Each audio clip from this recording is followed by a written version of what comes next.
Hello, and thank you so much for joining us today. This is Nick Curto.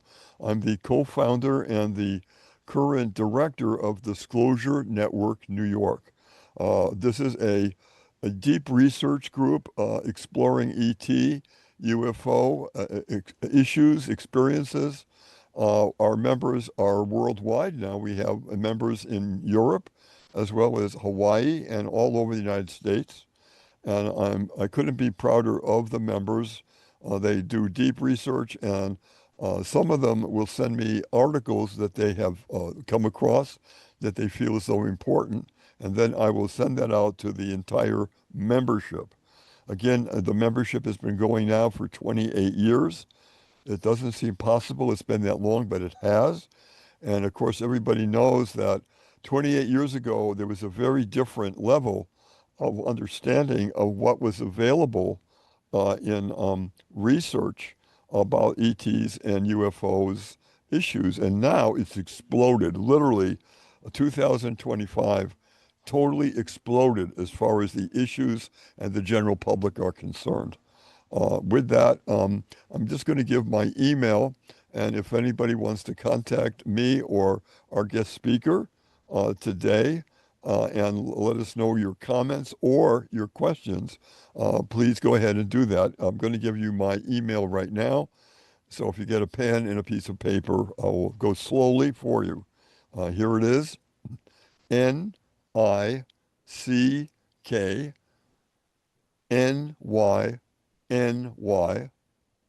1, and that's the numeral 1, not ONE, but the numeral 1 at gmail.com. Again, NICKNYNY1 at gmail.com. We'd be very happy to take your questions or your comments. And if you want to know more about the membership, because you can live anywhere on the planet and be a member of our group, I can give you that information. Also, just ask. Okay, with that, I'm going to welcome our guest speaker for today. He has a deep researcher for, as far as I know, most of his life, and he's got incredible experiences that he's going to share with us today. Bruce Cornet, welcome, sir. Thank you, Nick, for inviting me on your show Well, and allowing me to educate your audience. right. Well, again, I've been looking so much forward to this, and I just want to start off with a few questions, just for a little bit of background, and then we can go right into a general talk and occasional question. Um, Bruce, this is such an amazing subject, and when you were younger, this subject was either taboo or very little talked about. Things have changed quite a bit. Uh, how did you originally get involved with these issues? What made you interested in the subject? It was largely a television program, a mini-series on television in 1994 called Intruders. And it was about Bud Hopkins and John Mack explanation about missing time and people who had been abducted by non-humans. And I was rather shocked that this was appearing on prime time television in the evening, after 6 p.m., before midnight, and it had a lot of graphic imagery in it about the aliens and the people who had been abducted. And I was just shaking my head. I was saying, what is this doing on television? What is this about? I had no idea that I was an abductee and had been taken and had all of these experiences myself. They were all blocked from my memory. And for the next few years, the process was opening up my mind and discovering just how involved I was in this whole phenomenon.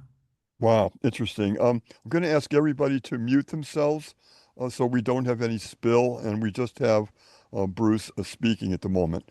So, Bruce, again, that must have been quite a eye-opening experience for you.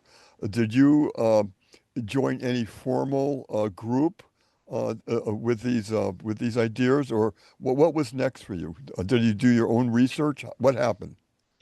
Well, I went to the bookstore to get the book Intruders by Hopkins and Mack. And the manager suggested I get another book called Silent Invasion by Ellen Crystal. I purchased that book and I was reading it and totally blown away that this was about the area where I lived.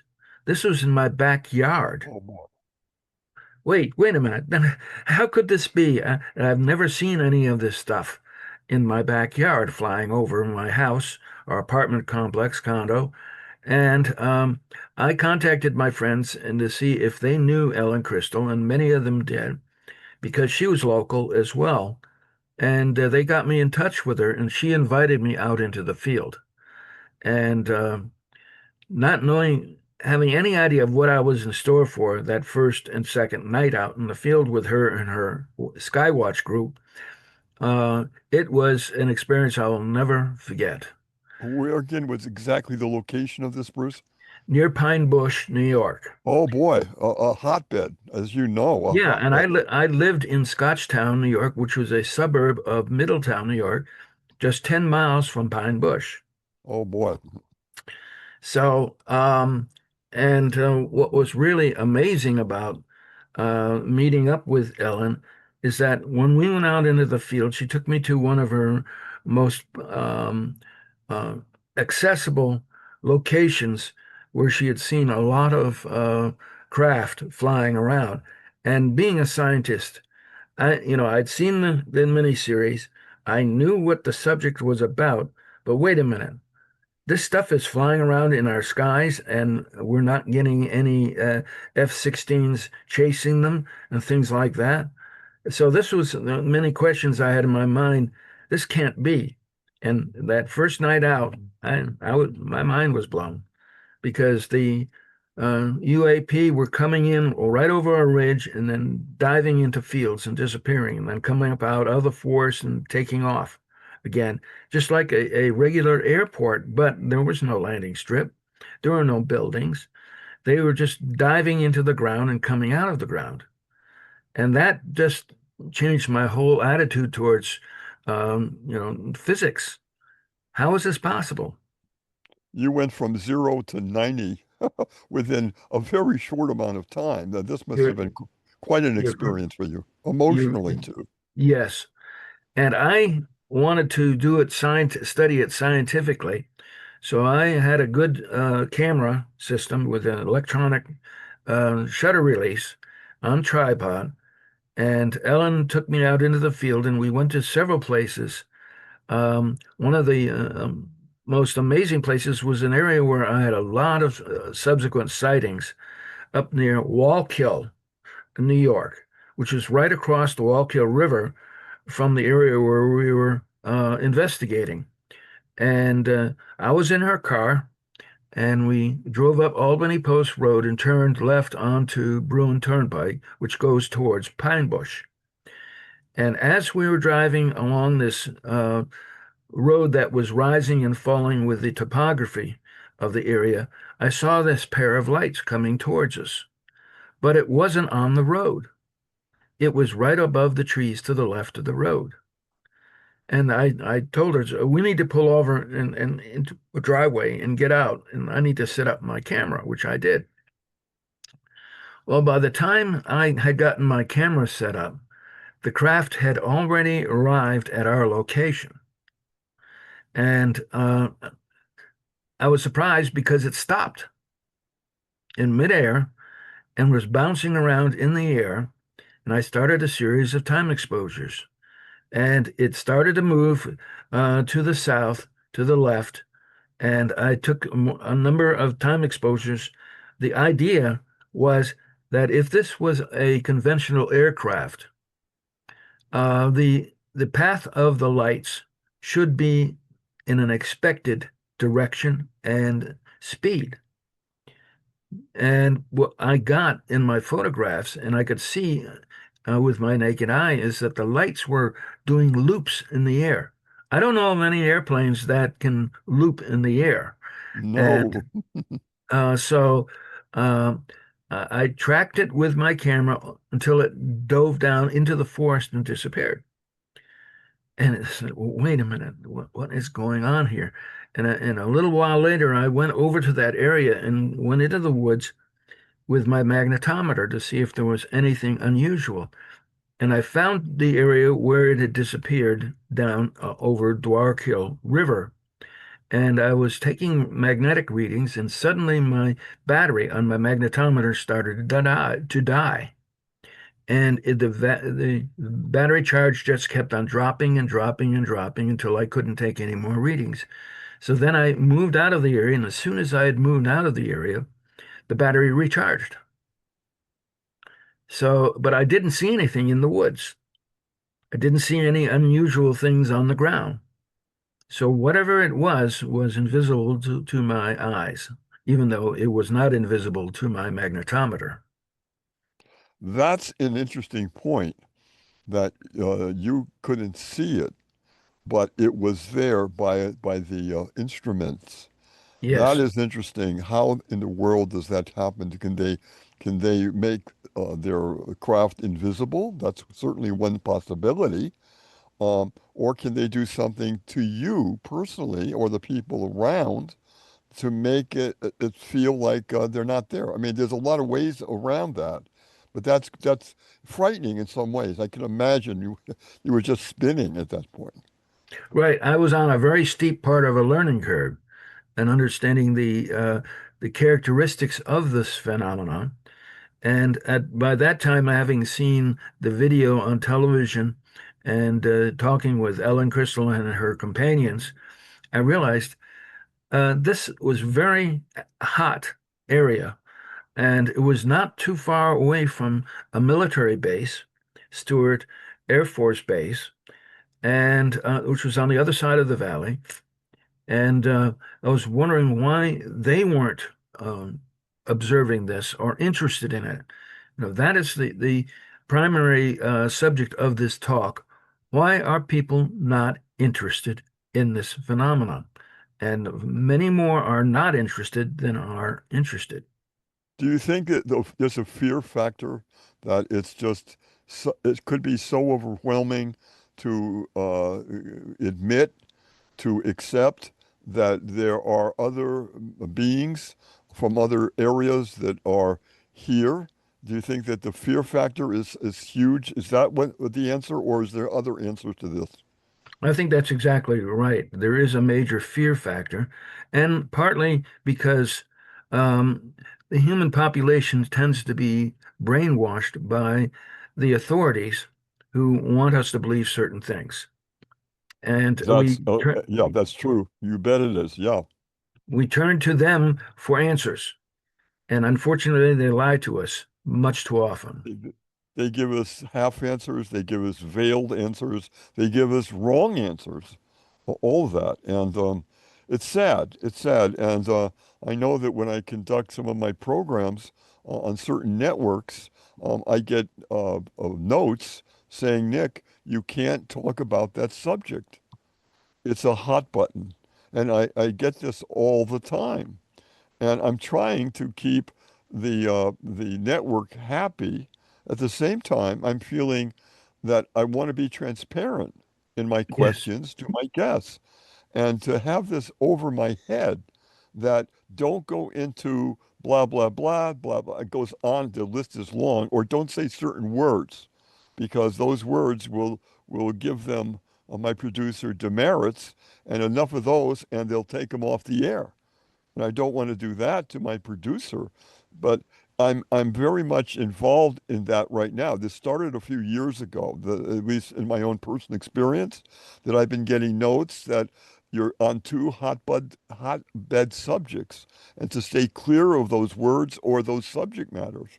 It bothers me a great deal. I'm sure you understand that. well, what is weird, Nick, is that I have had the exact opposite response from the government. They have Tell me encouraged me. more. In fact, what I even got an email indirectly from Robert Gates, who was the head of the CIA, thanking me for my contribution to United States security. Interesting. And they even sent out a an agent who joined us, and I became friends with her. And she told me a lot of things about the CIA. She became what she called the CIA whistleblower because she quit the CIA, which you don't ever do, but wanted me to think that she had quit the CIA so that and she had all sorts of interest in the phenomenon herself. And she told me about how she started knocking on doors, wanting in Pine Bush, wondering who, um, had seen a UFO, right? Yeah. And she wanted, how popular is this? Because she showed up, she contacted me first. It was in late 1992, and asked me if I would be want to be on her PBS television show, which was in Southern Connecticut. And I said, sure. So, I mean, that was not too long a drive for me to go be there. And uh, they did two recordings of my data that I collected up until January 1993.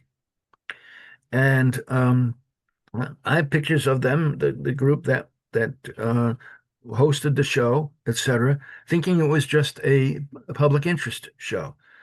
Then later on, I began to get a little bit wiser and realized, no, this was just their way of getting my information. And Okay. okay, this was their spy technique. And uh, Barbara Hartwell was the CIA agent. She's beautiful. Uh, she reminds me of Nikita, the Russian spy, in terms of her beauty and her capability. And I look back on that period of time, and I'm just amazed that we became friends. And she told me all of this information about the CIA that I never knew. And she went knocking on doors, asking public, if they had seen a UFO in the Pine Bush area. She was curious as to how common this was. And on one door, a woman answered the door and saw her and screamed. And her husband came running. What's wrong? What's wrong? And she said, "This is the woman that abducted me last night." Wow. So that opened up a door to all sorts of strange things. I mean, what was I involved in? What were they involved in? How much activity was happening that I didn't know anything about? And I was still in the process of discovering that I had been abducted dozens of times, going all the way back to my childhood. And I want to just stop there, Bruce, because this is a subject that I really care about very much. Um, did those memories flood into you later on? How did you how did you come across the fact that you had been abducted and it was from an early age? What was the memory like, or was it erased for a while and somehow came to you? And if there was, what was the catalyst? Any of that? I'll give you some examples. Okay. Um, the first things I began to suspect is that when I watched the television miniseries Intruders, was that I had seen these beings and I had been aboard their ships, but I didn't know how that is possible.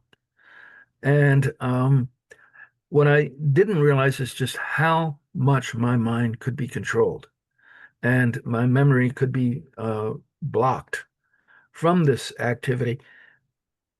But I knew that there was something going on, and I had to find out. And I started searching my memory. And the first thing that popped up uh, was something that I had recorded in my own drill record notes from drilling in wells in near Richmond, Virginia, back in 1981. Now, at that time, we had a big drilling program I had initiated. I had found partners and we had found a company, Cornell Oil, of all things, named, like Cornell University. What I didn't realize at the time is that Cornell is an alternative ancient name for cornet, and that my ancestry is connected to the Cornells. And I came to work one morning, and the, the the drill crew was all very excited because a UFO had come and hovered over the well site the night before, and everybody was out there watching it. And then that shift ended, and I came to work, and I was listening to all these stories, mostly secondhand stories. And I said, "Well, I've never seen a UFO. I'd like to see one." I mean, that's the biggest joke in the universe, because I had seen so many of them that I didn't realize. And so I went to bed in the back of the mudlocking trailer. There was bunks back there, and I told my mudlocking crew that if the UFO comes back, to come and get me. What I didn't realize was I was the subject of the abduction in front of my drill crew. They all watched the craft come in, send a beam of light down to the trailer, pull me out of the trailer, and transport me up into the craft, and then return me. And when I woke up after the event, I mean, I was hypothermic, in a lot of pain, and I didn't know what was going on. I was disoriented, and I climbed out of the upper bunk bed, and I remembered some things that had happened that just I didn't want to think about, such as I was woken up, sleeping in that bed, and there are these three small beings hovering over my body. One of them took a metal rod and touched it to my forehead, and then I suddenly was weightless, and they elevated me in the air above the bunk and passed me through the window right next to me. And what freaked me out was I saw the window passing through my physical body, and I could not feel it. Then I was transported in this beam of light up into the craft, and we went right through the side of the craft. No doors opened. And then I didn't know quite what happened. I had to go to a hypnotherapist and a hypnotist and get that information, which is on my YouTube channel.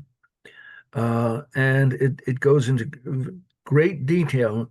And I just need to warn the audience, if you want to listen to that, it's graphic, detailed, and it involves them operating on me without anesthesia. Please go ahead and give how do we can see that? Because I, for one, and I'm sure our viewers and also our current members that are here with us now would very much like to see that. How do we get to see that? Is there a code or what do we use? Yes, just go to YouTube at Bruce Cornet, and you should be able to pull it up and click on one of the links that'll take you to my channel. Okay, And then thank you. you'll have 48 different videos that you can select from. Uh, Really, 48? That's quite a lot. Wow. right. And some of them you're going to see here on this show. Do you want to show that now or should we wait? Well, one of the things that bothered me about the going out into the field and watching for these craft is that they would come to us, come to me and to Barbara and to Ellen. They would literally, we'd go out there to a specific location and they would show up. How is that possible? What is going on here? There's a monitoring, obviously a very close monitoring system of some sort. Right. And when I started doing this, I had read Ellen's book, and I said she had suggested that there was an underground alien base. And I said, well, I have access to a proton magnetometer, a very sensitive scientific instrument that can measure the Earth's magnetic field. And my fiance and I went out into the field and were using the magnetometer. And what was really bizarre that day, it was like on the 12th of June, we were walking along the road, and I would suddenly the instrument would start to record a lot of spikes, magnetic spikes. I mean, these were huge magnetic pulses coming out of the ground, and they were, in the let's see, 4 to 5,000 gamma range. I mean, this was not normal at all, and I couldn't get any background radiate magnetic readings because of these spikes. Well, I thought the instrument was malfunctioning. So we quit, and I took the instrument to work and had the technicians look at it, and they said it's fine, it's working perfectly. So then when I came out into the field again, everything was normal. The spikes had disappeared. Now keep in mind that when I didn't realize at the time, I said I was walking all over the top of a huge underground alien base, and there was a lot of activity in that base. And the correct assumption was that if they have electromagnetic fields generating there, that my magnetometer would pick them up, and that's what I was picking up. Any rate, on the 18th of June, I was I'd come home from work, and I decided to go out and start a large mapping area. It took me 3 years to do a 24 square mile magnetic map of the region. This is a huge area with 1,800 stations. And I found all sorts of unusual anomalies in the valley, in and around Pine Bush and Middletown and Warwick and Stewart Airport. Any rate, on this particular day, I had pulled my truck over to the side of the road, and there was a farmhouse or a residential house nearby, and I was standing on next to a large field and taking measurements with my proton magnetometer. And I had taken about 4 or 5 measurements. Usually I would take 5 or 6 measurements at a station location and then move on to the next one and record where I had taken the measurements. And everything was recorded not only in the instrument's memory, but also in my notebook. I would write down every measurement that I received. At this one time, as I was taking measurements, suddenly the measurements started to change. And I got something like maybe a 50 to 100 gamma drop in the measurements. I said, wait, this is not supposed to happen. And so I continued to take more measurements and record them. Then suddenly there was a negative 500 gamma excursion in the magnetic field. And at that time that this occurred, I had just pushed the button on my recording device. A shot rang out. It was like a 30-06. Crack! From across the field, and I felt a sting in my chest. What happened? I looked down, I saw the shirt move in and out. I didn't feel any lasting pain, but I knew something had happened. But I continued to take measurements with the magnetometer and recorded the return to normal background magnetism. And I put my instrument in my truck and drove home, and I took off my t-shirt and looked, and I had a bruise on my lower left chest that was the size of a quarter, that was indented, concave, and had a red dot at the center. And I mean, it was too small to be the path or hole of a bullet. But what was it? Since I didn't feel anything after that, I went about my business taking measurements in the field every night. And 10 days later, I started passing blood. So I called my doctor, and he said, come on right in right now. I was just ready to quit work, but this is too important. So I drove all the way over to Suffern, New York, and he took a urine sample, and he came back running. He says, "You have a very bad kidney infection. I want you to take these antibiotics right now." I said, "Kidney infection?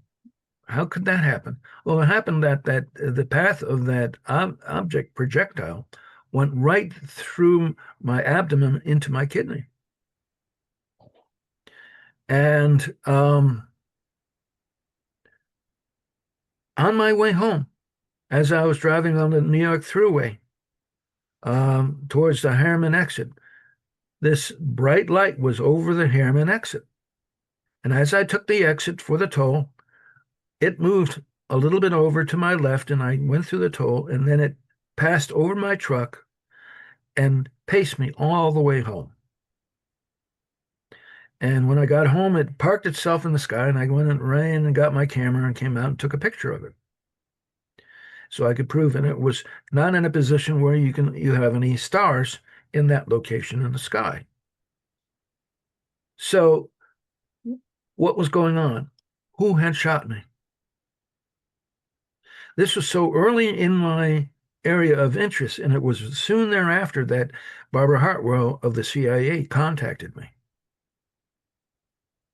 So you have to wonder, were they trying to scare me away, or were they trying to implant me with a monitor so they could track my movements? And Well, who? that's both of those. Yeah, that both of those items, or it could be both of those things are true. You certainly were targeted and followed, and you were monitored, very severely monitored. That's incredible. Yes. And that just ended what was happening in my personal life with the death of my wife. Because on January 12th, 1991, my wife passed away from a massive heart attack. And she wanted to be buried down in Texas, which she was buried in the Garden of Texas Liberty in Northwest Houston. And when my mother and I went there on the 20th of August, I mean, 20th of January, I'm sorry, to say farewell, her spirit showed up over her grave. Be a little more detailed about that. That's quite interesting. Um, I was taking video with a camcorder that she had given me the previous Christmas.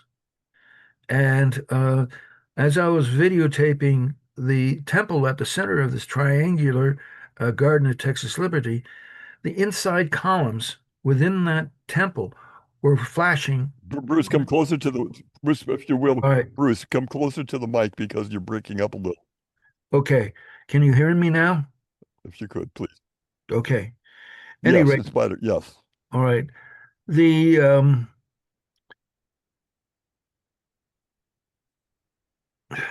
inside of the temple, inside of the columns, were flashing green, brilliant green, and brilliant, brilliant purple.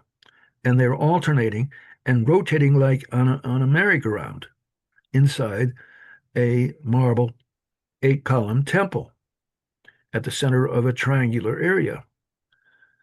Now, then these lights moved over to above her grave and exploded into a starburst, a beautiful blue, green, and white starburst pulsating, and I have that on camera. And so my mother said, "Oh, look." She was amazed at it. And then a second sun appeared in an overhead cloud and sent down a golden beam of light that did not touch the ground, but shafts of golden light were breaking off of it like icicles, falling to the ground and shattering, and the pieces of the light were bouncing around on the ground like water on a hot plate. It was very bizarre. And my mother and I witnessed the colors of her spirit ascend in that beam of light into that cloud, into that second sun. It was 8:30 in the morning, and the light then went out. What are your thoughts on that, what you just said, in a spiritual sense, in a physical sense? Any ideas there?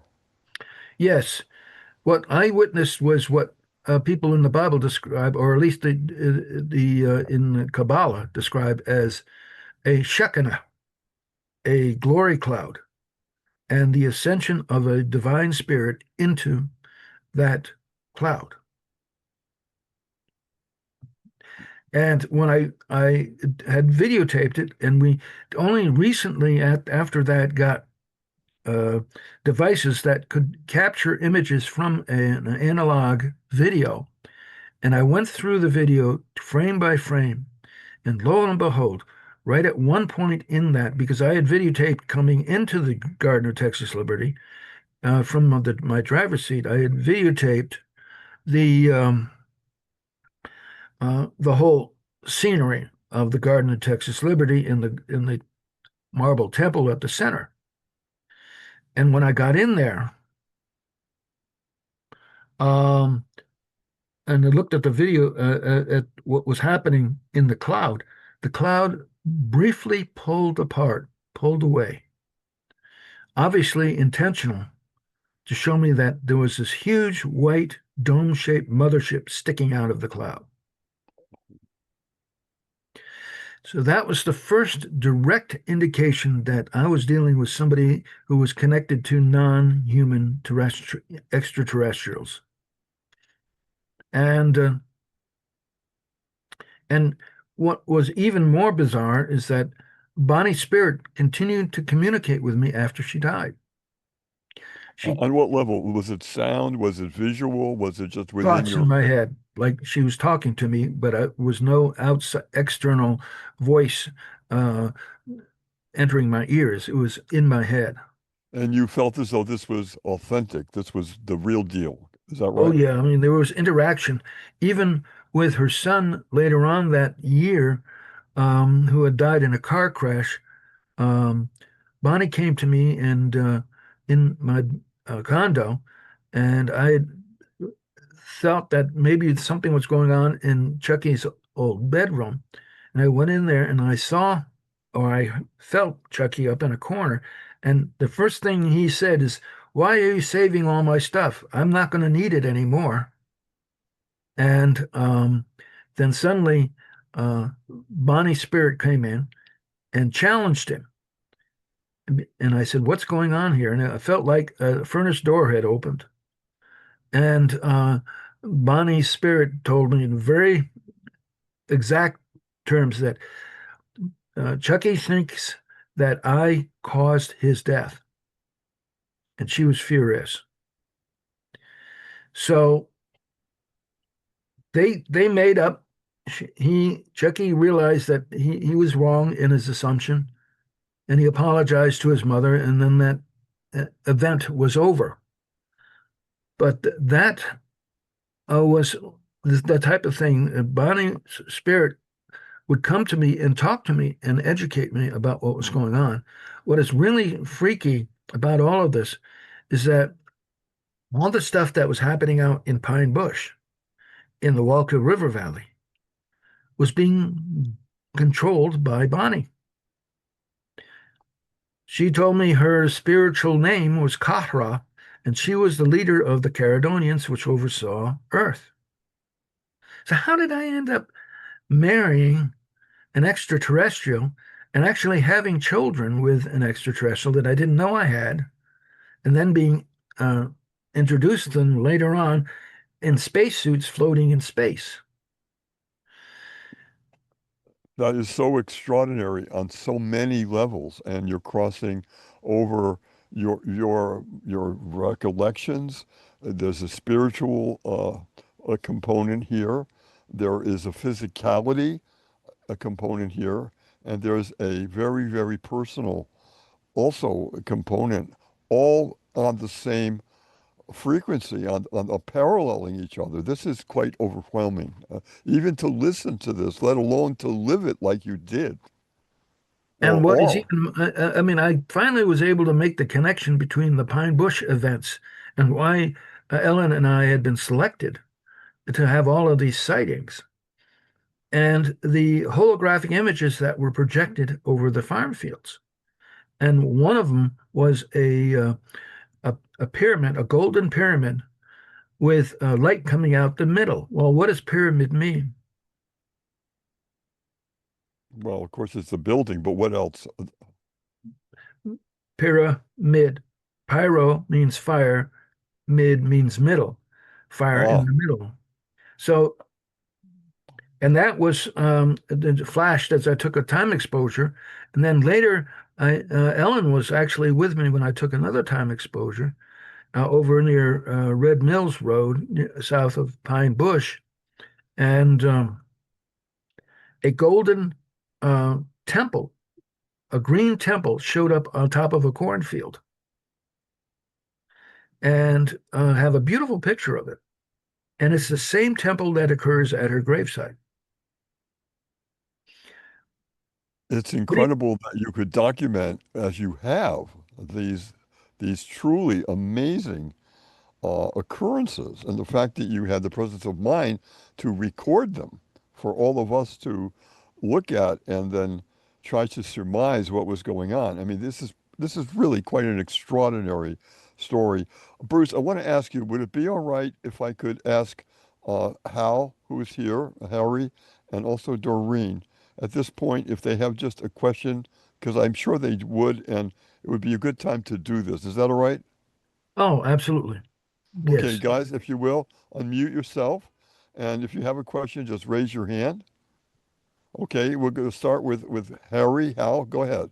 When you were abducted, when you were working on the first time, when you had the rest of your crew with you, is there any documented testimony from them about what was going on, what they saw? Only what I recorded in my daily log of what they said and told me. Okay, so I was writing down all of this information that they were describing of what they saw. I mean, somebody could say, well, you could have made that up. Don't true. But why? And I have pictures of all of these people and even all grouped together watching the UAP in the sky. And after I was brought back, I climbed out of my bunk, put it on my boots, and walked into the front of the mudlogging trailer. Now, keep in mind, this is a 24-hour operation, okay, with 12-hour crews, and nobody was in the trailer. Normally, they would be at their stations describing cuttings or collecting cuttings from the drill shale shaker. And I opened up the door to wonder what was going on. Why wasn't anybody there? And I looked at the rig, and the rig was deserted. The drill stem was just turning in neutral on, but no humans were standing on the drilling platform or around the rig. And this was highly anomalous. So I turned around in the corner of the trailer and looked in the corner of the drill area, and I saw my entire crew standing there, huddled together, looking up at this UFO in the sky, right over the trees. And as soon as I saw the craft and its lights, it took off. And the crew came back to the stations, and I said, "What were you doing out there?" And they said, "We were watching the UFO." And I said to Rick, didn't I ask you to come and get me? And he said, "We did, but you weren't there." "What do you mean I wasn't there?" And I grabbed Rick by the hand and I dragged him back to the back of the trailer, mudlogging trailer, and I said, "Did you look in this bunk?" And he said, "Yes." "And you were not there." And I was incredulous. I couldn't believe it. "What do you mean I wasn't there?" At that time, I had no idea that I could have been abducted or was abducted.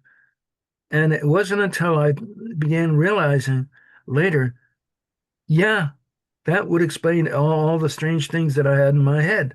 And I went to a hypnotist, um, uh, and had him regress me. And that I had my wife Pat with me at the time, and I was shocked by what I remembered that I could remember. It was that shallow in my memory that why I hadn't remembered it before was a puzzle. But the details that I got out of that regression, hypnotic regression, were frightening to me because I had to go through the event of me being taken and then put in on an operating table, had my clothes taken off, and being operated on. They were trying to fix an accident that happened to me at age 13. And when I was in baseball practice in middle school, and the guy up to waiting for his turn at the to bat was swinging a bat, and he wasn't looking where he was swinging, and he backed up and back swung right between my legs. And the pain was so great, I think I was knocked out. And when I came to, they helped me to the nurse's station, and I was immediately picked up by my parents and taken to the doctors. And that led to a 5-hour operation to replace my left renal vein. It was called a renal varicocele. The pressure was so great that it stripped my vein of all of its natural valves that allow blood to return to my heart from my genitals. And so they corrected that, but there was a problem. And the ETs abducted me in order to correct that problem. But they thought that they had anesthetized me with their hypnosis, but it hadn't worked. And if you listen to the audio recording of that, which is on my YouTube channel, it'll shock you that I literally um, tried to grab the instruments and devices they had attached to me in order to perform this operation. But they cut right into my scrotum and cut up my testicles and grafted them on my left testicle onto my right testicle. So, and I didn't realize what they were doing, but they did this in order to preserve what sperm producing capability I still had. Wow. How does that answer the question? Do you have a follow-up? Yeah. Going by what you just said, did you ever find out why it was particularly important that they reconstruct you and what was basically why was it so important to these ETs that they reconstructed you into back to health, which is great that they did, but why were you the focus? Well, I wouldn't discover that until this is the 24th of October, 1994. What I didn't realize is that they had taken my sperm on several occasions, and I do now recall the times that those events happened. One was on a trip on the New York Thruway to Buffalo, New York, and I ended up losing an hour. But I heard Hop in here with the reports recording. on the radio of UFOs in the area, and then a disc flew right in front of my car, and I pulled over and went into the woods to look to see if it was there. And when I got into my car and drove away, I noted that this thought in my head was, wow, I actually helped an ET repair his craft so he could continue his journey. Oh, that was the thought that they had put in my head. And when I got to Buffalo, New York to meet my friend, he was upset with me because I was an hour late. And I didn't have any explanation for that missing time. Wow. And my testicles ached like crazy. Incredible. Okay, now Doreen, you've got your hand up, so please go ahead. Yes, Bruce, it's an incredible story. You have so much detail. Did you ever have children? Not by my own volition. All my wives couldn't have children. They couldn't have children. Okay. I've been married 4 times, and my first wife left me for another man, and she has been taking, birth control pills at the time, back in the 60s. And then, and with Bonnie, I met her. She was the one who was brought to me, and she had her uterus removed and her breast removed because she had developed 3 different types of cancer. And this was really strange. I was literally asked by an invisible voice if I would help a woman in need. And when I was at a Baptist retreat, and when I agreed, I asked, when will I meet this woman? And this is after my first divorce. And the voice said, before the year is out. And on the 15th of December at my dentist's Christmas party, which he held every year, I was invited, and she showed up. She had been brought down from Collingswood, New Jersey, and she asked her brother-in-law to help if he had any work for her so that she could uh, get some money to buy Christmas presents for her son. And he said, well, come with me and help me paint this office.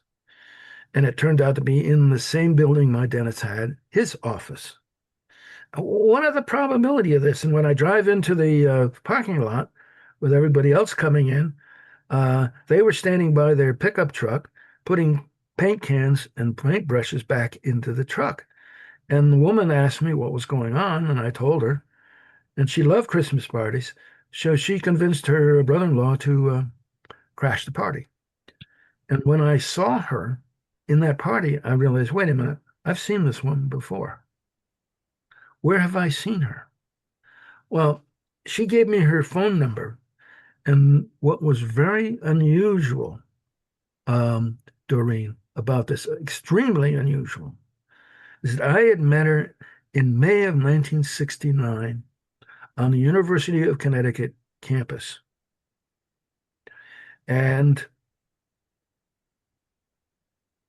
it was a warm day at that time of year, and I decided to take a different path to class.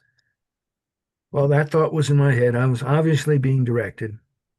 And I walked across this campus lawn, and I see this woman sitting on a blanket. And near her, there was a guy walking by a pond, and she was yelling at him, and he wasn't responding. So before I got across the lawn, she stands up and sees me. She chases me down and stops me and says, "Hi, I'm Bonnie Nathan. Would you like to feel my baby move?" Wow. Oh my God. Wow. Incredible. She took my hand and put it on her protruding belly, and she was 7 months pregnant with Billy at the time. And that was the first time I saw her. Now, I would later discover that my 3 children were born from Bonnie's eggs, were born in 1967. Now, this was 1969 when I met Bonnie on the University of Connecticut campus. And Greg was a very jealous person. Greg and Bonnie were sweethearts in high school. And she married him in, let's see, they were born, our children were born in 1967 in July and August. And in 1969, I met Bonnie, but that was after they had been born and taken. And I didn't find this out until they appeared over my bed in 1994 in spacesuits. So How would you like to meet children you never knew you had, who are now 27 years old yeah, and had been born to your late wife? You never got to meet him, and she never got to meet him either, because I spent 10 years trying to figure out this puzzle as what was this all about? And it became very spiritual, very scriptural. And the in the Bible, the woman who bore the male child is the subject of Bonnie's life and why she returned in order to fulfill that biblical prophecy. Why? Why is it important? The biblical theologians keep on getting it wrong. They think the woman didn't really exist. That the woman in the Revelation chapter 12 was just about Israel and represented Israel and not anything else. But what she showed me is that, well, she came back, she incarnated in order to give birth to those children. And the male child described in Revelation has a very significant role to play. He's already returned. I've met him. But can you guess who he is? Bonnie was a virgin when she gave birth. Oh, no, it's not Jesus. You don't think so? No, no. Why? Well, because I study a new revelation and it says exactly beforehand that I guess it was Melchizedek, I think, that he was here. And they said that he was born naturally by a woman because the Spirit came and spoke to her and said, you will have a special child that will be born. And then the Spirit came to her husband and said the same thing. Oh, that was for the original Jesus. Yeah. Oh, so who are you talking about then? His Another special. reincarnation. What? What Jesus says in the book of Revelation 6 times that when he returns, he will have a new name.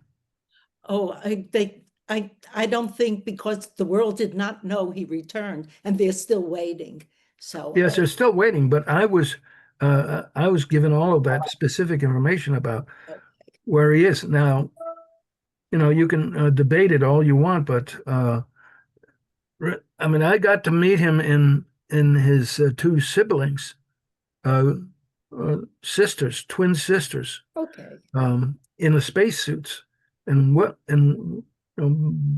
Bonnie basically told me all of this stuff, what was going on, but of course, nobody's going to want to believe it.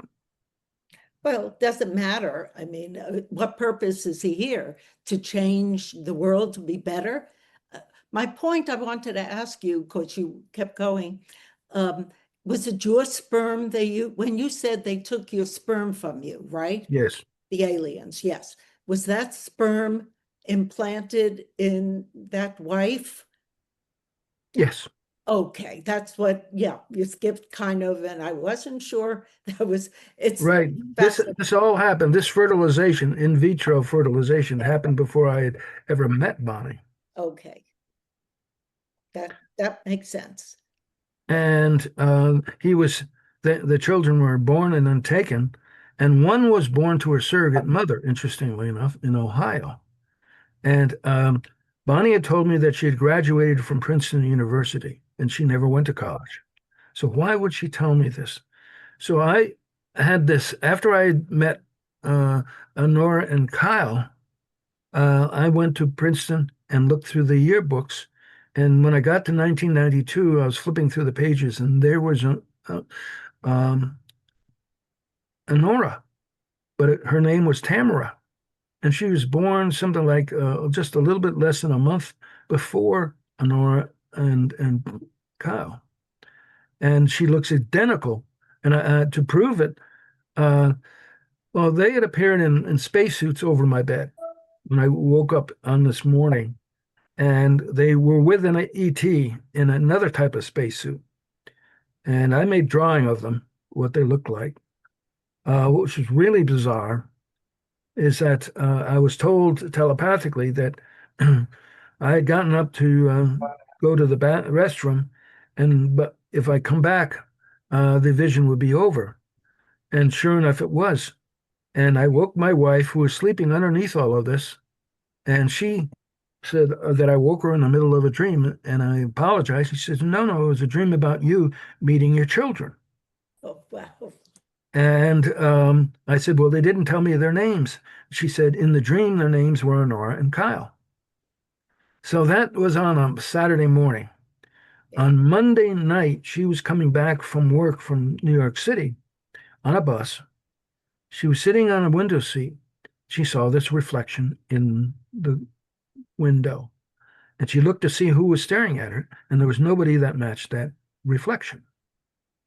So she then realized that it was a projection onto the window, and the woman she was seeing spoke to her and said, "Hi, Pat. I'm Honora. I'm your husband's daughter. He is not going crazy."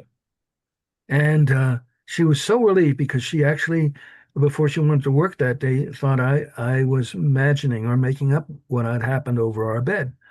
And she came running into the house and hugged me and said, "You're not going crazy. You're not going crazy." And she kissed me, and I said, "Well, why?" And I said, "Because I met Honora." So I realized that I had that opportunity. If she was thought she was looking at Honora, then I just had found a picture of Tamara, her twin sister. So from 1992 Princeton yearbook. So I made a police lineup of images of women from Tamara's yearbook. And when she came home that evening, I asked her to look at these plates and see if anybody is there that she recognizes. When she got to the plate or the picture of Tamara, she pointed at it and said, "I will never forget that face." And I said, "What do you mean? Is this the woman reflection you saw in the bus window?" And she said, "Yes, that's who I saw." Yeah. That I understand. I wanted to tell you that I used to work in Warwick Hospital, Warwick, New York. I lived right on top of the mountain in Vernon and overlooked way yonder State Park. And so we used to drive all the way up where you're talking about. I lived there for many years. And did you hear of Mount Eve or Mount Adam? Because they said there's a lot of activity there, that underground there. And I can't remember, it's in the Wallkill Valley or whatever, but I Oh, know. I know Mount Adam, Mount Eve. I've been climbed both of them. Okay, so yeah, and I had read that there's a lot of activity coming out of the mountain there, apparently. I actually have pictures of craft flying into the So mountain. you know, okay. It was just so, when you're talking about that area, it was just And so, Mount Adam is in the shape of a step pyramid. yeah, yeah. And I mean, from I didn't know that until, more recently. When I lived there, we used to pass. But I know that I had a business in Vernon, and one night before I closed, a woman comes running in. She's hysterical. She says, "I'm up in Greenwood Lake taking my daughter to visit her boyfriend. A craft is following me overhead. My car, it's a long road." And she says, "I don't even believe in these things." And she went to the police station afterwards and told them they weren't going to wait around for them to see it. But oh, she was just panicked. It followed all the way down and all the way back and then gone. But That's how they get our attention. right. I mean, it was just so many stories around that. Thank So you, very much, Doreen. That's quite Doreen, quite a that's question. wonderful. We're going to Yes. go to Carol. Carol, you had your hand up for a while, and I want to recognize you, so please go ahead. Thank you. I just wanted to ask Bruce. I met Ellen Crystal a long time ago, and she asked me also to join one of her excursions. At that time, I was too young and I couldn't participate. But I noticed that Whitley Strieber was also there, and another acquaintance of mine, Margot Adler, used to attend some of her excursions. Did you ever do anything that included those individuals? I remember Margot told me that she didn't have an abduction experience. Whitley Strieber did. His details may differ, but they're very similar to yours. And Margot didn't have any experience abduction, but she did have paranormal experiences during gatherings with Ellen. Did you ever come in contact with them, or were other people who you went on her excursions? Did they also have similar experiences to yours? Well, I don't like to speak ill of any other researchers in the UFO field, but the names that you have mentioned are some of the people in the field who have not reached out to me, not responded, and not wanted to communicate with me. And I don't understand why. Willie Strieber is one of them.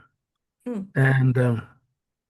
And I don't have an explanation for it. I even know uh, Joe Lewis, who lives here in El Paso, and he's good friends with Whitley Strieber. And I asked him, I said at a recent meeting, why hasn't Whitley responded to me or reached out? Oh, no, I don't want to get into that subject. So I suspect that there's some reason, but they just don't want to admit it. Margot wasn't a UFO researcher, and she's passed on now, at least 10 years ago. But I just wanted to ask. Okay, thank you. Thank you, But Carol, that's for all the I can question. basically say. You know, some of the others that are common names within the UFO field haven't reached out to me either, or don't communicate with me, and I don't understand what their problem is. Okay, Bruce, I want to ask you, do you want to continue now with what we're talking about, or would you like to show your video? It's up to you. Okay, I think we can show the video because it deals with a subject that is what I just immediately addressed to in terms of communication between other members in the field and why they are seeing or not seeing craft when they go out into the field. Ellen Crystal was one that would attract the craft as I attracted the craft.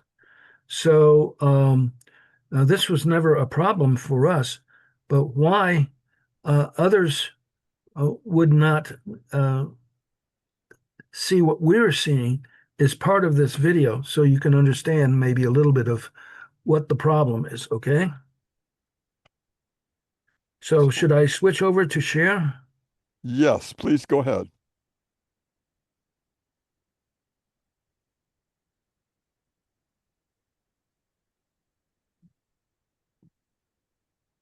The manta ray performs. I just started hearing something. Are you getting this on your screen?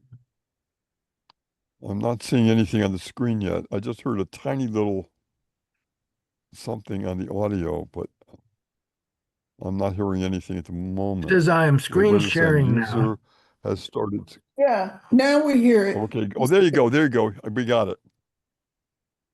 Does it fill your screen now? Yes, Yeah. it is. Yes. You can see it okay? All right, I'll Yes, just we can. Go ahead, start it up and we'll. on only two notes. The manta ray performs for the Skywatch. We're hearing it, but we're not seeing it. Known occasions that the manta ray put on performance. Not seeing it? People who gather. No, not seeing it yet. I could hear it. West Sears. That's just the title. Orange County, New York. Oh. One of the performances took place on the night of 14 October 1994, which was a Friday, and it's the subject of this report. The other took place 10 days later on 24 October. There we go. We got it. Which was a Monday. They witnessed the manta ray take off from a nearby field, fly in a large omega-shaped path above fields and separating forests, and then spiraling down into one of the forests, presumably through an opening in the forest, where its lights could be seen passing behind trees.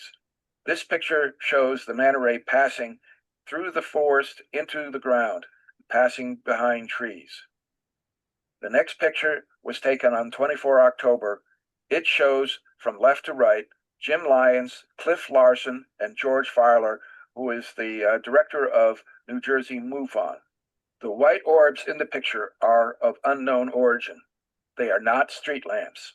Cliff is watching one of them dance above his head. Between 1993 and 1997, people gathered at this one spot along the intersection of Hill Avenue and West Searsville Road to exchange stories and hope to see something unusual in the night sky.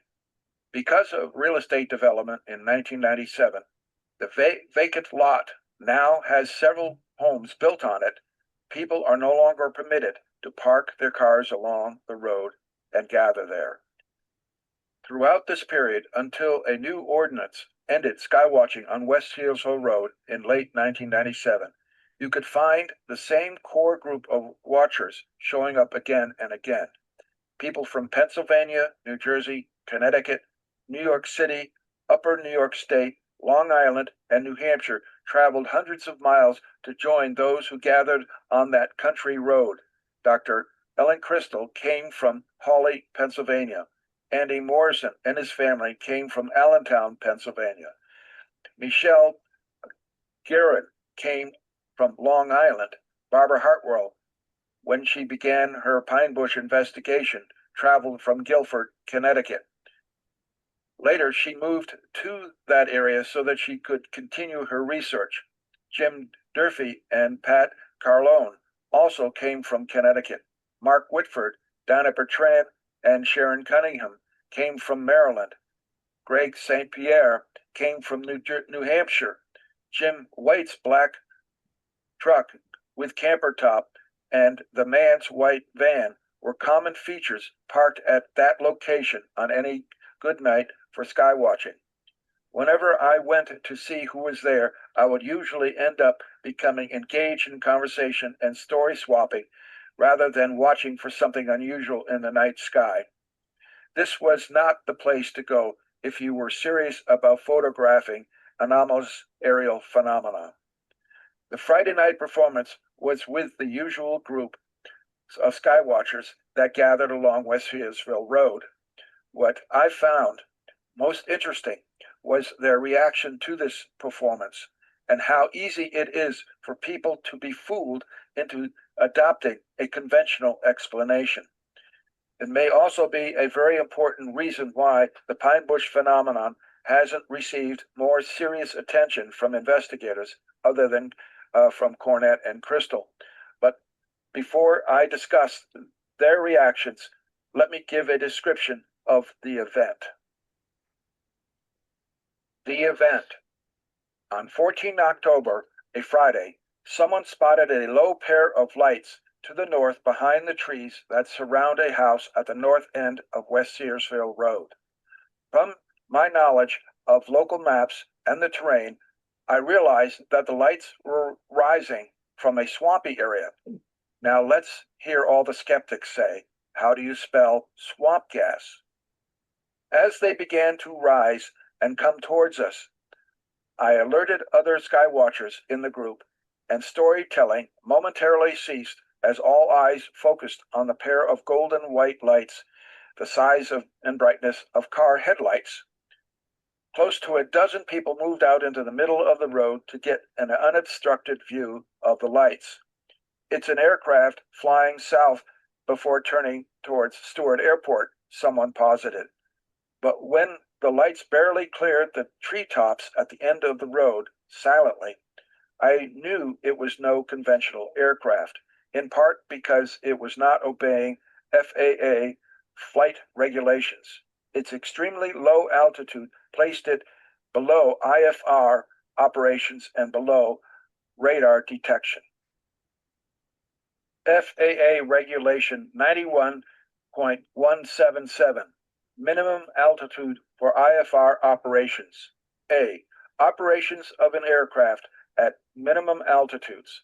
Except when necessary for takeoff and landing, no person may operate an aircraft under IFR below 1, the applicable minimum altitude prescribed in parts 95 and 97 of this chapter, or 2, if no applicable minimum altitude is prescribed in those parts, I, in the case of operations over an area designated a mountain area in Part 95, an altitude of 2,000 feet above the highest obstacle within a horizontal distance of 4 nautical miles from the course to be flown, or II, in any other case, an altitude of 1,000 feet above the highest obstacle within a horizontal distance of 4 nautical miles from the course to be flown,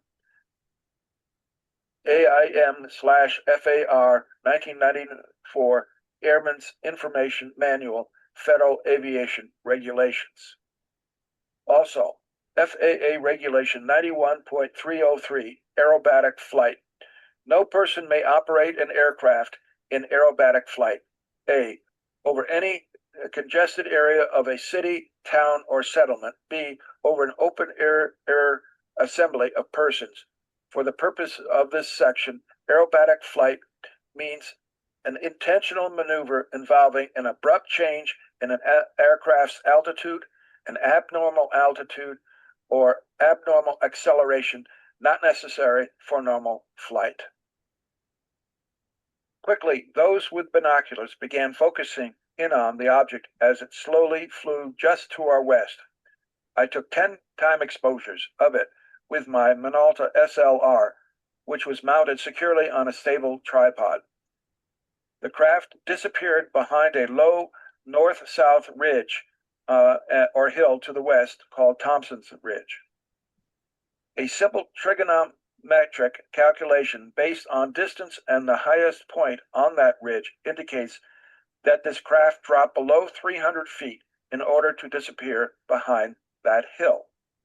But what is even more unusual is that this time exposure shows that the craft slowly rotated as if banking, but maintained a straight path in a nearly vertical orientation as it passed us to the west. Photograph number 7 even shows a movement of its lights which resembles a sine wave pattern, implying that the propulsion system had been given a boost in order to maintain stable flight. That pattern is not due to camera vibration, that is, the camera was mounted on a stable tripod, which is of a different shape and, if it occurs, only occurs just after the shutter is open. The sine wave pattern, however, is in the middle of the time exposure. In a vertical orientation, the craft's angular left side could be mistaken for a tail fin. It rose to its highest altitude almost due west of our location, and then began a slow descent behind the hill, forming a gentle arcing flight path. After disappearing for about 3 minutes behind the ridge, it reemerged to the south as it came through a gap in the ridge where South Searsville Road climbs over the ridge. The craft had rotated back to its horizontal orientation. The last time exposure, that is time exposure number 10, was taken at 9:30 to 9:30 p.m. as the UAP flew east over South Searsville Road. It continued to descend until it disappeared behind treetops to the southeast, at least 8 miles short of the Stewart Airport runway. At no point during the event did the UAP reach minimum FAA required altitude of 1,000 feet. It traveled 2.7 miles in 250 seconds, which computes to an average speed of 38 miles per hour. This performance of the Man Ray is reminiscent of the 29 April 1993 performance, the subject of Volume 4, called The Performance, on my BUFOD website. The reaction of the core group of skywatchers was both interesting and disappointing, because most of them did not routinely take photographs of suspected anomalous lights, and because most of them were engaged more in social activities. I got one of my best experiences that night watching them analyze something that to me was highly anomalous. Most of the time, when I stopped by to learn of any new and unusual sightings, I heard an all too familiar response: "We haven't seen anything but airplanes." Because I had come out many nights during 1992 through 1993, and because I had taken the time, effort, and expense to record almost everything I saw flying at night, I had accumulated an enormous amount of photographic evidence for anomalous craft. These were published last year in 2019 in Unconventional Aerial Phenomena in the Hudson and Wallkill River Valley of New York. I wondered how this core group of people coming out at night even more frequently than I had over the years wasn't seeing anything.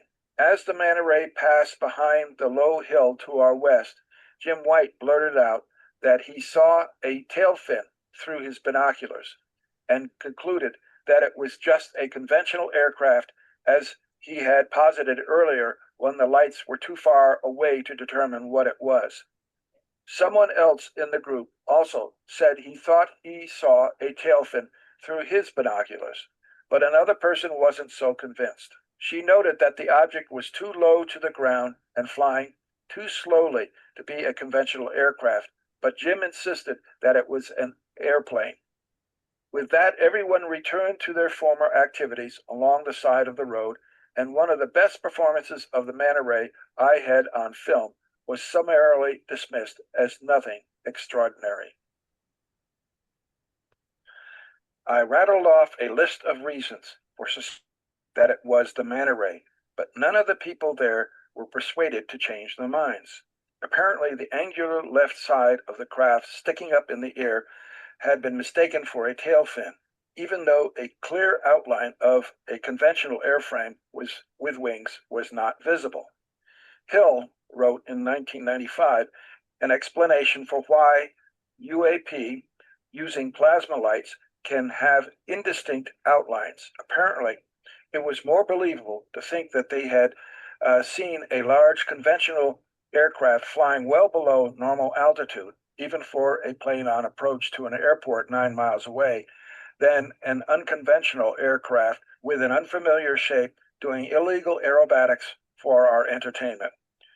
Without videotape and photographs to analyze on the spot, I wondered just how much they had missed.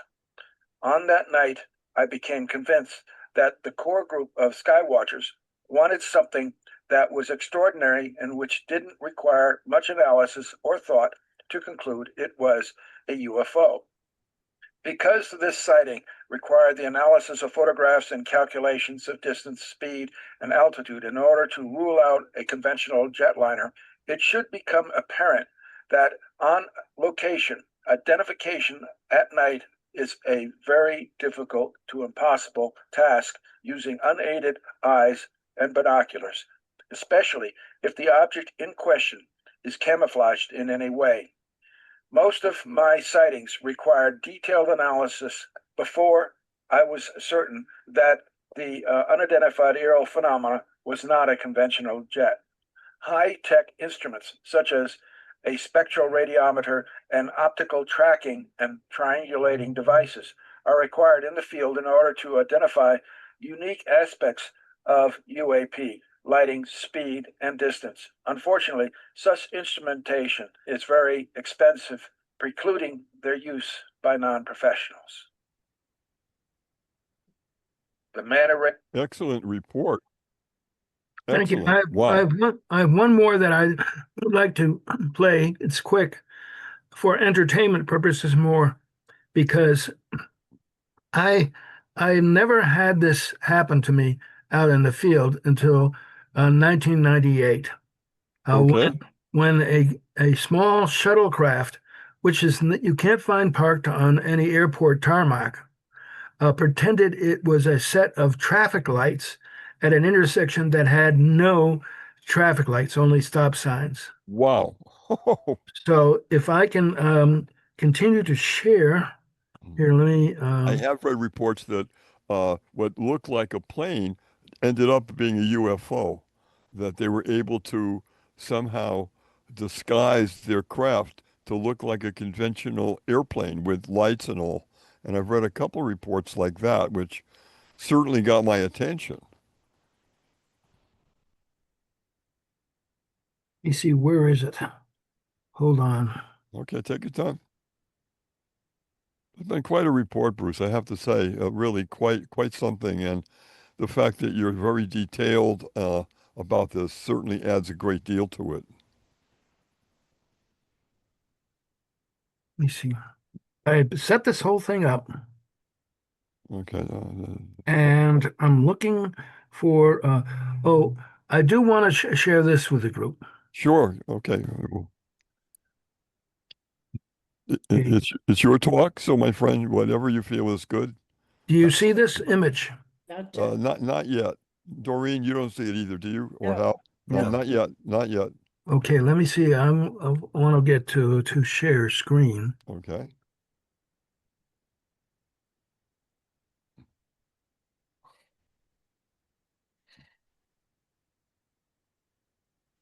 There it is.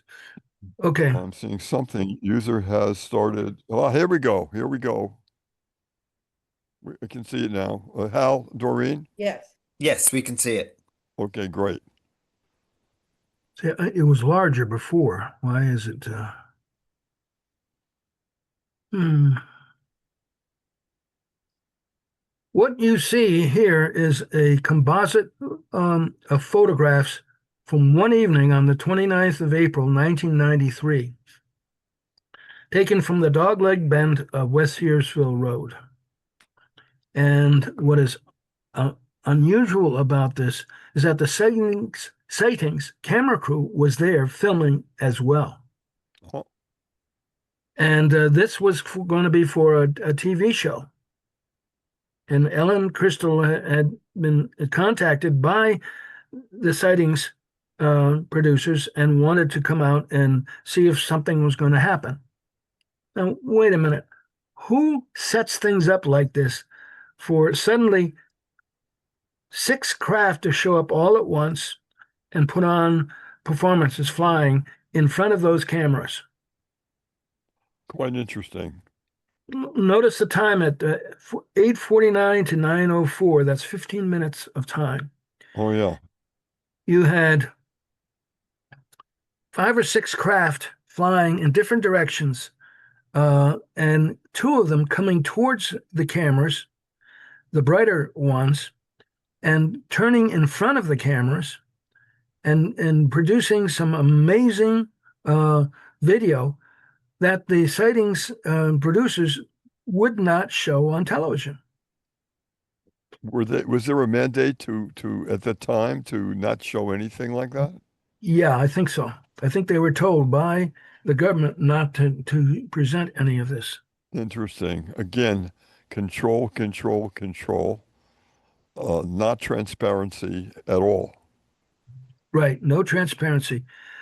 But you have the wider band of golden lights being produced by the manta ray. They came right at us and turned in front of us and flew past us with its orientation vertical. In other words, if it had been a fixed wing aircraft, it would have flown past us with its wings vertical to the ground. How does that happen? Good question. And then it flew back towards the forest and dove out of sight. Hmm. Now that's pretty amazing when you think about it. I'm stopping this right now because I want to pull up a couple other things here.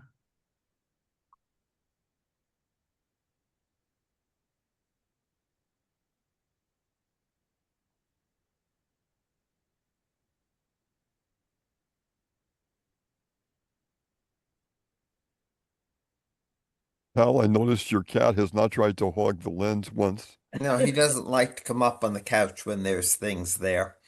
Oh, is that right? Yeah. Bruce, did the footage that they shot survive? They actually showed one image of the manta ray flying in front of flying in front of the camera, and they did put that on their show to show what it looked like, but they manipulated a still shot around on the screen rather than showing its actual motion and movement. Now, I'm going to play this here. Let me go and get. I'll tell you when we see it. We're seeing something. It says user. Oh, here we go. And it's bigger now. Good. Imagine on a rural farm road in New York State, you had driven down Albany Post Road many times during the day and at night, and you knew that at this intersection you were approaching, it had four-way stop signs. But you saw a pair of white lights positioned low over the intersection. Realizing that there was something unusual about this, you grabbed your camcorder and started recording. As you got up to the intersection, the two white lights tilted to the left and turned red, so you stopped. You had to stop anyway. There were stop signs there, and as soon as you had come to a complete stop, looking up at these lights, they turned green, and you turned left and pulled over to the side of the road and looked back to see what in the world was over that intersection, and it was gone. It had taken off. You then realized that it had been a UAP hovering over that intersection, pretending to be a set of traffic lights. Pretty incredible. Wow. So maybe we're dealing with a jokester. Well, Looks like it. An ET jokester? Is that what we're talking about? Yeah. Well, anything, look at anything is possible. You can't rule out anything anymore. You can't. There you can see with the lines in the middle of the road and everything else. Yep. oddly enough, they're saying a lot of these craft are ours. Do you think so, Bruce? Highly unlikely. If it's true, then we're not just 30 or 40 years ahead, but thousands of years ahead of where the military wants us to be. I think we are. There's just simply no way we can explain all of this technology Right. of craft that can dive into solid rock and Right. disappear. That I don't think we have that capability of doing. I've read certain reports that say that a craft that have been definitely seen by radar underneath the water is traveling at a speed that's unheard Okay. of. There's no way in our technology underneath the water that we could go that fast. But these craft, they're acting like there was no water at all. They're just zooming underneath the water with all the water pressure. And there's been several reports like that also. Well, one of the things that I discovered, Nick, when I was out there in the field with Barbara Hartwell, who was trained by MK Ultra, she said, and she was also trained as an assassin. And she had participated in those operations. Uh-huh. She drove me around New York along the Hudson River and showed me underground CIA bases. Yeah. I've read reports that Indians on the Hudson River going way, way up to Manhattan, the Indians early on, before the white men were ever in the vicinity, had reported in the sky something that was paralleling in the sky on the river. And there was mention of that in the Indian tribes, that they were spotting something. If you can imagine, I don't even know what the words were, but there was something in the sky that was going over the river. And I believe it was going from north to south. Yeah. And there's reports like that. Again, how interesting is that? Well, Doreen, one of the things I discovered when we were in a helicopter flying over the valley, Walker River Valley, was what appeared to be a mound, and I call it an Indian mound. It's about 8 feet tall, sort of semi-hexagonal on a side, and it's surrounded by a dairy farm field. And MUFON gathered there, and we went out to see if there was anything that happened, would happen around that, because this Indian mound fits the shape of a, what do you call it, a keyhole with that is used for building a sweat lodge. And you can see in the forest the round outline of the ancient sweat lodge. And the mound was used to build a fire on it for the hot rocks that they would take in and turn to steam for uh, spiritual enlightenment. Now, that mound is located right at the entrance to the underground alien base. Wow. Yeah. So Wow. my suspicion is that the Native Americans, going back 1,500 or more years, Sure. were very aware of the lights that were going into that mountain and or into the ground and coming out of the ground. Yeah. Yeah. Absolutely. Absolutely true. Yep. And there are other reports. I read them too, that's true. That they were very aware of it, and they somehow recorded that in their own way. Yeah, but it was all over the world because when I traveled, I saw it in the caves in Egypt and China, in so many places, the drawings of spacecraft. Now, I did want to ask you, several years ago, decades, there was a crashed a UFO, and I guess I saw it on television at some place, and they showed that they didn't understand the technology. They had the screen and they had all these different symbols, and our people said they didn't know how to interpret it. And then that was in other words, eventually it was our computers that they discovered that's how the technology came to be from one of the crash sites. So can't believe anything that you read, and then I met a woman traveling, and she came from Roswell, New Mexico. And I said to her, "Oh, Roswell, is it true?" She says, "Yes, it is. My father picked up the debris when they had that first crash. Remember, and the government denied it. They said it was a balloon and all Yep. this nonsense." She said, "No, my father picked up that, what do you call the metal that had perfect memory, that you close it and it opened?" Right. Metamaterial. Yeah, it was so funny. So, firsthand.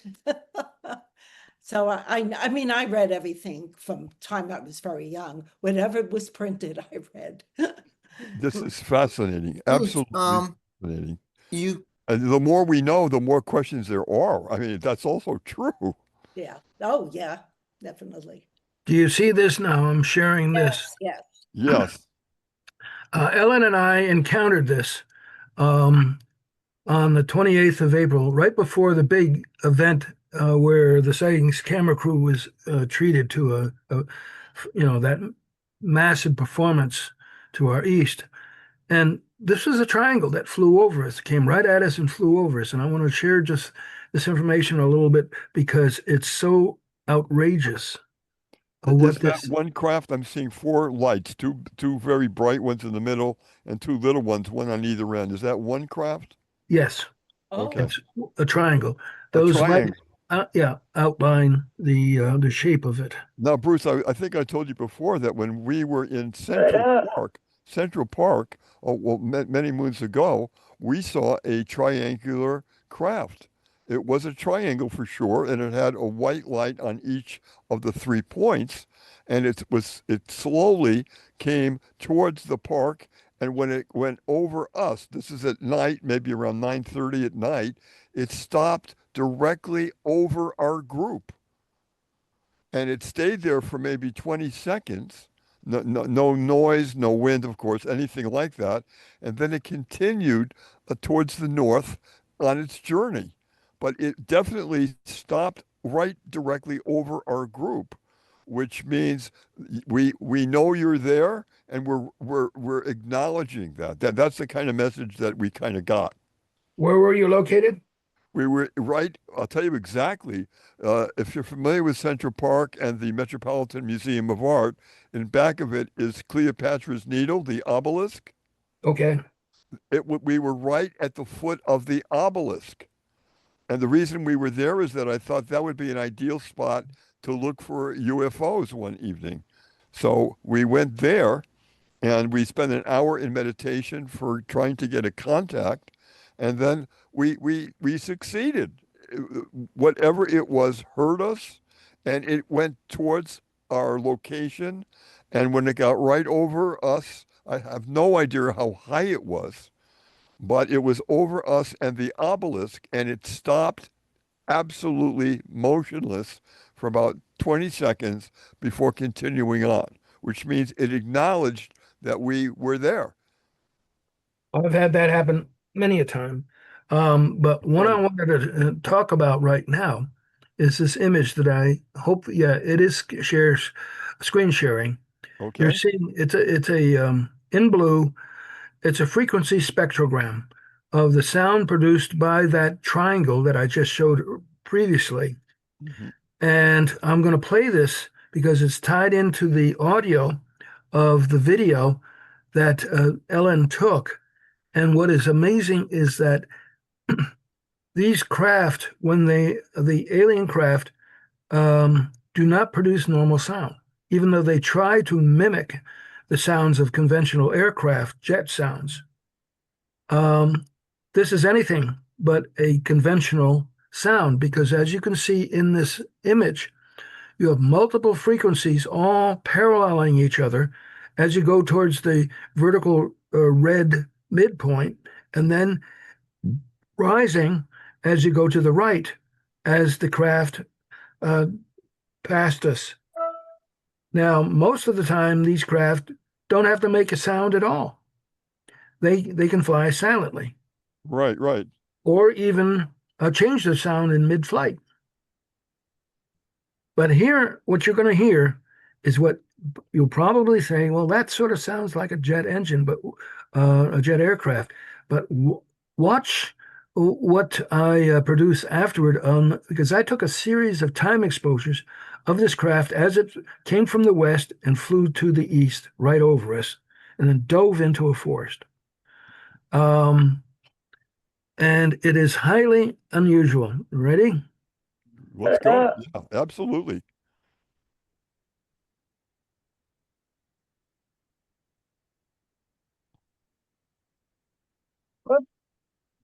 There's nothing yet. You can hear the crickets. Oh, It up.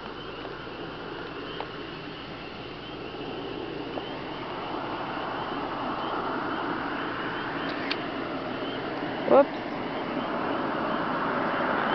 Still not clear. I think this is the military something or other. Whoops. I'm shaking. Whoa, it's loud.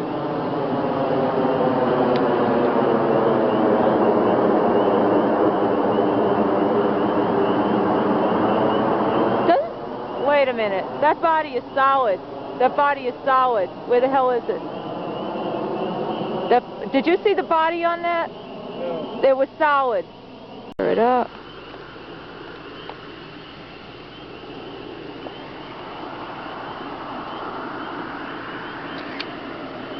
Whoops. Still not clear. I think this is the military something or other. Whoops, I'm shaking. Whoa, it's loud.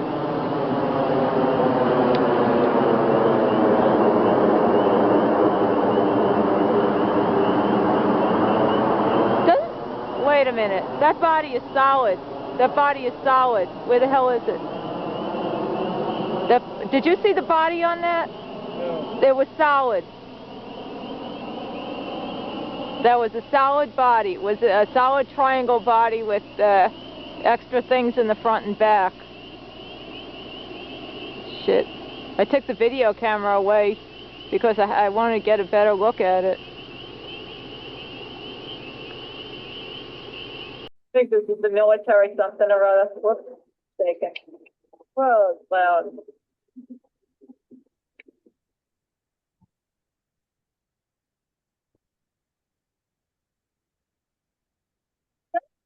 Wait a minute. That body is solid.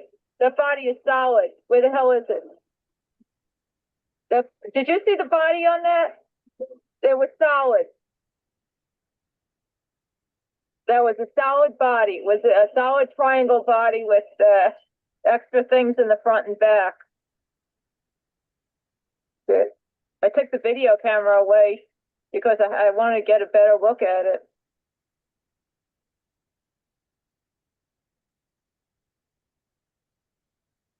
There's no sound.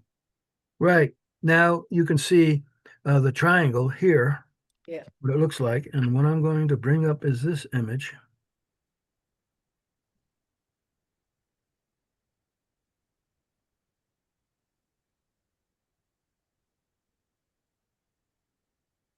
So you're seeing on the right here a series of time exposures of this as it flew over us.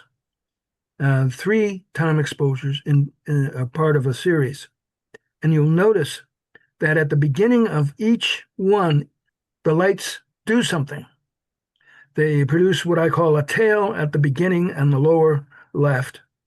And then right by the splice, the lights leave the craft and do a dance in the sky away from the structure of the craft.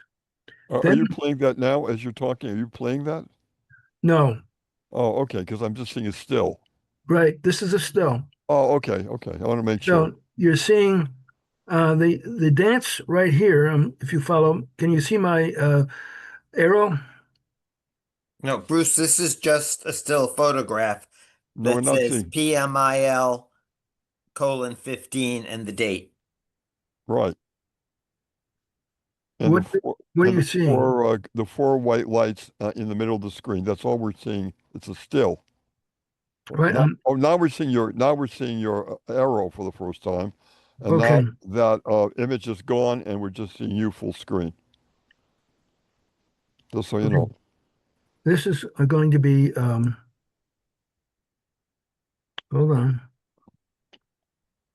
We're coming close to the end of the program, so we have only about 5 more minutes. I'm wondering if we want to wait until do part 2 to show that other part then, unless we could do it right now. Is it long? Oh, there it is. Aha, there we go. Black man. So it's a still, Bruce, right? That's a still. Yes, it's a series of time exposures Okay, spliced got it. together. Oh, yeah, yeah. Can you see it there? It says 28 April at the bottom. Jump. And that's the path of the lights as they flew over us. But notice that the craft, the pilot does something with its lights at each time the camera shutter opens and then closes, opens and then closes. In other words, the movement of the lights are timed to the opening and shutting of the camera. Gotcha. Wow. The jump, the Right. dance, and the tail. Also, the sound that you heard before was what we call reverse Doppler. It's Oh, exactly the opposite of what normal Doppler does, as you are familiar with, as the frequency changes as increases as a sound source approaches a microphone and decreases as a sound source moves away from a microphone. But these craft with their metaphysical hulls reverse and invert that pattern. It is something that physicists just scratch their heads about. They don't know how it's done. They have replicated metamaterial in the lab, and it does invert sound in that same way. It's much like a mirror being, when you look into a mirror, instead of seeing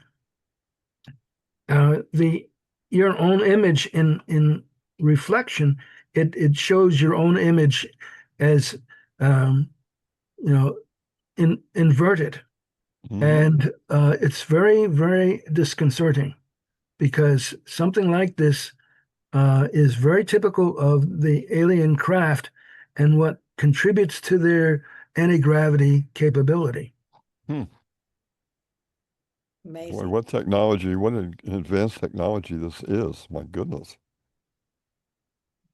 Yeah, and you can see in that one picture of the photograph of the negative where the lights are in black, Yeah. you can see that you have a red and green navigation lights on the side. I mean, so they were trying to protect or pretend they were conventional aircraft, but it wasn't conventional at all. Ah, Incredible. wow, wonderful. Wow. Bruce, can you now go back to taking that off and going back to the regular screen with all of us? Because I think I we're can getting do to the that. ending of the 2 hours, and we have to wrap. Oh, This has been so an much.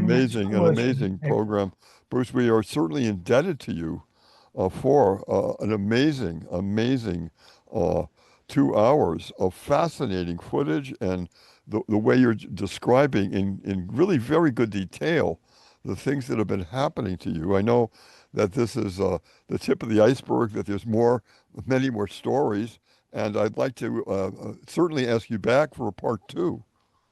Oh, I'm more than willing to come back and entertain you some more because, as I said, I had 48 videos of this stuff and hundreds of pictures. I mean, I spent 11 years out in the field taking time exposures and videos, many of which in the beginning were with Ellen Crystal. And we have documented it so clearly, but what is so frustrating, as I'm sure are well aware of, that people don't want to know the truth. Well, it's unfortunate. Hopefully that is changing, but you're right. It's going to take a lot more. But we've certainly started on a path that needs to be more transparent. We need to do that. So anyhow, my thanks on behalf of Broadway Night Out, Broadway Night, on behalf of Disclosure Network New York. Sorry, it's my other group. Thank you so much, Bruce. You're amazing. We want you back, and we'll make dates for you and see what's good on your schedule. I want to thank Doreen and Harry for being our members who were the Q&A. Thank you so much for your Thank good you. questions. Appreciate that.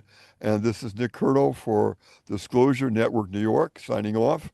If you would like more information on our group, again, my email is nickny1, the numeral 1, at gmail.com. Good night, everybody. Is Take this good going to care. appear on YouTube? Much love to everyone, and I mean everywhere. Thank Is this you. going to appear on YouTube? Is it going to be on YouTube, Nick? He stopped it. He stopped it.